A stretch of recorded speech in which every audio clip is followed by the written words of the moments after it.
গোলযোগ ছাড়াই আমরা নির্বাচন অনুষ্ঠিত করতে পারবো, একটা সিস্টেম এভলভ করতে পারবো যে সিস্টেমটা আমাদেরকে পিসফুল ট্রান্সফার অফ পাওয়ার দেবে। সেটা আমরা বলেছি। আমরা বলেছি পার্লামেন্টে কে দ্বিকক্ষ বিশিষ্ট করার জন্য, এককেন্দ্রিক না করার জন্য। আমরা বলেছি প্রেসিডেন্ট এবং প্রধানমন্ত্রীর যে ক্ষমতা তাকে আপনার ভারসাম্য করে রাখতে হবে। আমরা বলেছি একজন ব্যক্তির দুইবারের বেশি প্রধানমন্ত্রী, পরপর দুইবারের বেশি প্রধানমন্ত্রী হওয়া উচিত নয়।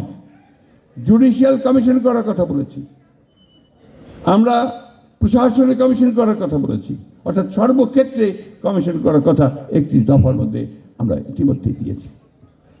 তো সুতরাং ওই কথাগুলো বলবেন না। আমরা আসলেও আমরা পুরোপুরিভাবে আমরা একটা সংস্কারের প্রতি বিএনপি সেই সংস্কারগুলো দিয়েছি। আসুন আমরা আমাদের ভারপ্রাপ্ত চেয়ারম্যান তারেক রহমান সাহেবের সেই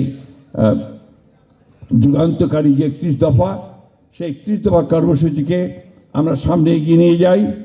এবং আমি আবার বলতে চাই যে কথাটা বারবার আমরা বলছি যে সবচেয়ে বেশি যে প্রয়োজন এই চ্যালেঞ্জকে মোকাবেলা করার, সেটা হচ্ছে যে আমাদেরকে অবশ্যই অতি দ্রুত একটি গ্রহণযোগ্য নির্বাচনের মধ্য দিয়ে এই সংস্কারের পথকে আমাদের সুগম করতে হবে, এবং সেটাই হবে একমাত্র যোগ্য কাজ, সেটাই হবে এই মুহূর্তে সবচেয়ে বড় প্রয়োজনীয় দাবি।